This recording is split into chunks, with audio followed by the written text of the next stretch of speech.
Պարոն Միրզոյան, երբ Ադրբեջանը պնդում է իր նախապայմանները խաղաղության համաձայնագիրը ստորագրելու համար եւ հայտարարում է, որ կան բանակցություններ, ես ուզում եմ հասկանալ, ինչ հարցեր են քննարկում, հենց այդ նախապայմանները, դրանցից հրաժարումը, թե դրանց կատարումը եւ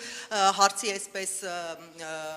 հավելում առաջիկայում հնարավոր է նախարարների կամ երկրների ղեկավարների մակարդակով հանդիպման հնարավորություն կա այդպիսի պայմանավորվածություն եւ Ֆրանսիայի նախարարին ուղեմ հարցս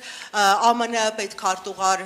Ռուբիոն բոլորովին վերջերս չէր բացառել Հայաստան ներխուժման հնարավորությունը Ադրբեջանի կողմից Արևմուտքը ընդհանրապես, իսկ Ֆրանսիան մասնավորապես ես ուզում եմ հասկանալ կոնկրետ ինչ քայլեր են իրականացնում Հարավային Կովկասում հնարավոր նոր էսկալացիան բացառելու համար, շնորհակալություն։ Շնորհակալ եմ հարցի համար։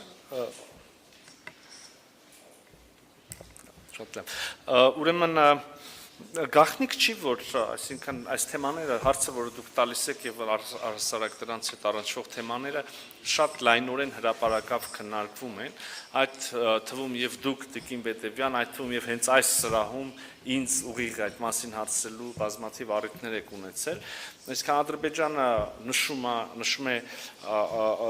պայմաններ, որոնց կատարումը ըստ ադրբեջանական կողմի պետք է ավելի դյուրինացնի խաղաղության պայմանագրի կնքումը, ինչ վերաբերում է պայմանների մի խմբին, օրինակ Մինսկի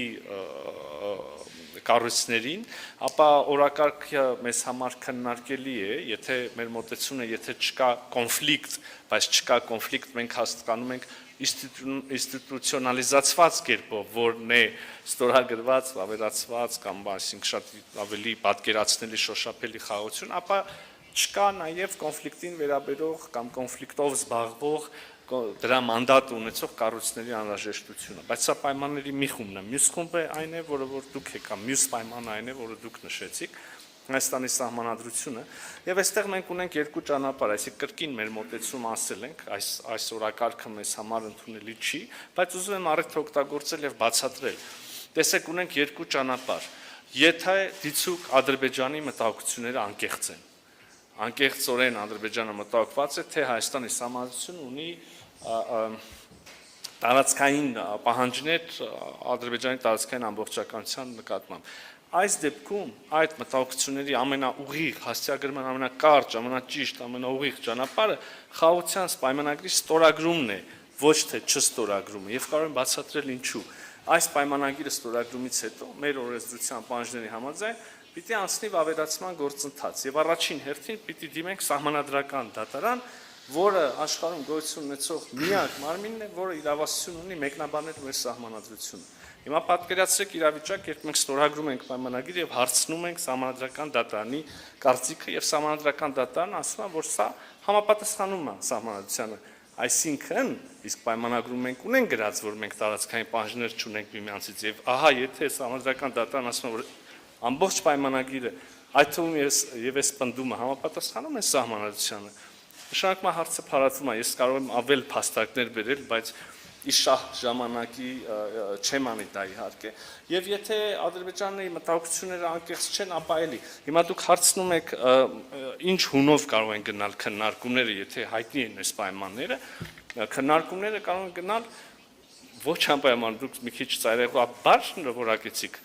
ընդունել պայմանները կամ ամբողջապես մերժել դրանք, մենք պետք է ներկայացնենք մեր փաստարկները, լսենք ադրբեջանական կողմին եւ փորձենք այնուամենայնիվ լուծում գտնել եւ հենց սա էլ ընդհանրապես որևէ հարցում բանակցությունների իմաստն են, եթե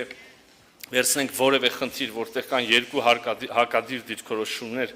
եւ ընդունենք այդ երկու հակադիր դիրքորոշումները որպես վերջնական, ապա աշխարհում բազմաթիվ հարցեր չէին լուծվի, բայց մեր առաքելությունն է փորձել լուծում գտնել